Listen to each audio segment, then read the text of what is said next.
Hey guys, Drutter here. It's January 21st, 2014 today. Not going to be a long one.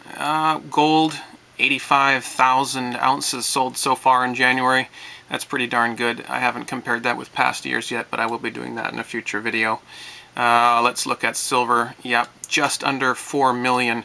And as you'll recall, they're allocating silver, as they have been for a year now, because there just isn't enough silver out there, and they are now actually starting to admit that, finally. But yeah, only 4 million so far. But then again, remember, that's only in a few days of sales. That's really just in 2 days and then a couple of other days where they sold little tiny amounts. But that's really just in a few days of sales, a week at most. 4 million is a decent amount, as you'll see in a moment. Here's the 2014 version of my little graph that I keep track of things with. This is the demand for 1 ounce silver eagles over each month, and this is the record demand from 1986 through 2013. Nothing from 2014 yet, but we can mark that 4 million on there by putting a little dot, I guess. So we are at about 4 million so far for January. But keep in mind, January is not done, although they don't really have any more silver to make any silver eagles for the rest of the month, so that number might not even get above 5. So it's not going to be a record January. 2013 was the record. January was 7.5 million. There just is not enough silver out there for the US Mint to make the Silver Eagle coins to sell to the public. So they are not meeting public demand, but I guess they don't care, or we're just going to have to overlook that fact. It's supposed to be law that they have to meet public demand. I guess they can't. I guess they can just say, sorry, there's a shortage. Well, they wouldn't use that word, but, you know, we're having bottlenecks, or whatever they want to say. They're just not able to get the silver to do it. And that makes me wonder, is that going to be happening all year? Or are we going to get something like this, and then maybe something like this, and then, you know, there, and maybe there. Oh, we had a record that month, maybe, you know, something like that. And then we'll maybe have a couple of records this year, something like that. And, you know, it'll be kind of quiet year for records anyway. It's going to be still an amazing year for between 3 and 4 million every month. That's still going to be quite a bit when the year's over. It's going to be maybe the second best year of all time, perhaps somewhere between 2011 and 2013's record totals. Speaking of that, here it is. This is a Silver Eagle demand, well, sales anyway, by year. Let's talk about that for a moment, because I have been using demand and sales kind of interchangeably, because the US Mint, supposedly anyway, has to meet demand with sales. But now we're seeing that that maybe isn't going to be the case going forward. If there's not enough silver to do it, then sales are going to be below demand. So this is no longer maybe going to show all of the demand that's out there. People might have to turn to 10-ounce bars, or maybe they'll just say, I can't find the silver, I'm just going to throw it in the stock market or something. So that's something we have to keep in mind as we go forward, that the demand may be higher than the sales indicate. If they're just going to say, no, sorry, we have to allocate, i.e. limit the amount of coins we're selling to the public because you just can't find the silver. In any case, here we are at 5% of the way through 2014. Really, actually, it's only been a few days of sales, so far less than 5%, but anyhow, the year is 5% over, so that's what I've got there. And you can see we're at 4 million sold so far.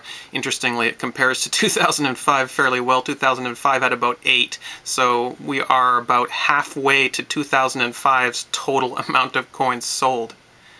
Pretty incredible there. And as I was saying, if we get 3 to 4 million every month, let's say 3.5 every month, 3.5 million times 12 months, that's roughly 42. So it may be a record year, or it may be close to a record year, but like I'm saying, it might be somewhere between 2011 and 2013's totals.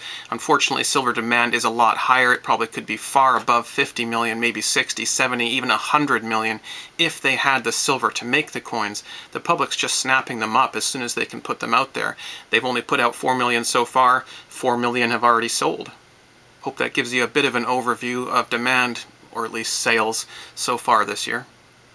Bitcoin has been hovering between about 900 and 1,000 US dollars for about the past month or so. It's around 970 today.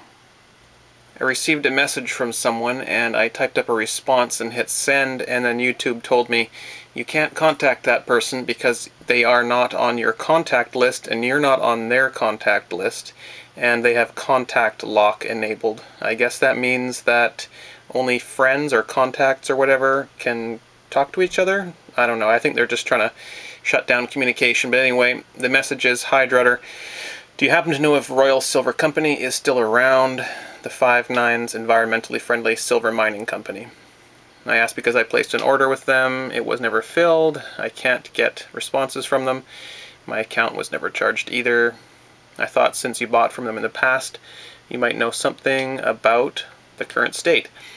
No, I don't know anything about them at all. I've never bought from them. I received a coin or two from friends as gifts, and I've shown that on the channel, but no, I've never bought from them, so I really don't know what to tell you. But make sure you don't have your contact lock enabled. If you contact me and you want a response, I can't make a video about each one, so just make sure you don't have that contact lock enabled. I think that they're putting all new accounts defaulted to the contact lock to try and prevent people from being able to use the private messaging system to keep in touch. So if you want to keep in touch, make sure you do that. Oh, and that's a sexy coin, if I may say so. And I may, so I did. As you'll notice, it does not have the radial lines. This is the 2014 gold maple. But it does have that privy mark that the 2014 silver maple has, and I'll link you to a video where I did an ultra close-up on that. I don't know, it didn't show up that well. I think this picture is enhanced or something, although it does look just like a photo of the coin. Maybe the privy mark is bigger on the gold maple than it is on the silver maple. Anyhow, I think it looks pretty darn good. Let's see here. There it is. That is a close-up of it. So that's what the privy mark, at least on the gold maple, looks like. It looks like it's a large maple leaf with a small maple leaf in the center, and then inside the small maple leaf there's a blob, I guess, a dark blob, and in the dark blob there is a 14. And might as well finish this video up with a look at the daily chart. I was saying last time that it was having trouble breaking down below 20 and it just kept on popping up. Well, today it did pierce down below 20. It's now sitting just under. And yet silver still is in an uptrend, as you can see. This is the beginning of the year here. We started with that weird pierce down for a few moments here in the middle of the night, down below 19 bucks, and we've made higher highs and higher lows since then, and definitely still in that uptrend. But if it drops down too much below, say 1930, 1920 or so, then that looks like that uptrend channel will be broken, and we may be headed lower. I don't know. But as of right now, it is sitting just under 20 bucks. And I've been asked, is this a good point to buy silver? I get asked that a lot. I'm sure a lot of channels that talk about silver do. And I can't give advice, of course. I don't know your investment particulars. I know only my own investment particulars. I could tell you what I would do if I suddenly had a whole pile of cash. You know, I'd make sure my debts were paid off, and then I would make sure that all my basic needs were taken care of. I would make sure my extended pantry, i.e. my food storage, was topped up, and my water and all that kind of stuff, and then I would look at saving the rest. Yeah, and of course I do save in precious metals when I have money to save. I don't really have money, but if I did, yeah, I would put some into precious metals, and maybe I would keep a little in cash in case there was a pullback. But yeah, I would go into precious metals, absolutely. Whenever I do have a couple of bucks, if there's a coin that's cheap and I like it, I'll grab it and throw it into the stack, with the idea that that is my savings. That is maybe my retirement, or maybe my kids' college fund 10 years down the road. I don't know. I really only have a few coins to speak of at the moment. I wish it was otherwise, but yeah, I certainly would buy silver here. Let's look at a weekly chart briefly before we go. Yeah, we can zoom in a bit, but it doesn't matter really how you look at it. We are kind of cheap, I guess you could say. Go back on a monthly chart, and there we go.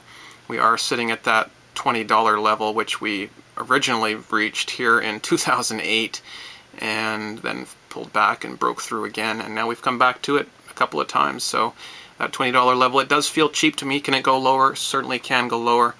Like I said, maybe if you want to get in, you might want a dollar cost average, which means buy a little now, see what the price does, maybe buy a little bit more later. It's a good idea, in my opinion. Anyway, talk to you guys soon.